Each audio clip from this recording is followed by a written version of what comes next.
मित्रांनो, अंघोळ न करता स्वयंपाक केला तर काय होते? तसं काही होत नाही, पण एक चूक मात्र नक्की होते.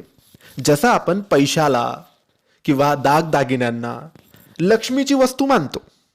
लक्ष्मी नाराज होईल, लक्ष्मी रुष्ट होईल असं मानतो. काही लोक तर अंघोळ न करता पैशाला स्पर्श करत नाही. नॉनव्हेज खाऊन सुद्धा पैशाला स्पर्श करत नाही. तसंच मित्रांनो, आपल्या घरातलं अन्न, आपल्या घरातलं जे स्वयंपाकघर आहे, ते एक मंदिर समजा अन्नपूर्णा मातेचं. ते एक मंदिर आहे ज्याच्यामध्ये अन्नपूर्णा माता राहते. आपल्या घरातला प्रत्येक अन्नाचा दाना खडा हा अन्नपूर्णा आहे असं समजा.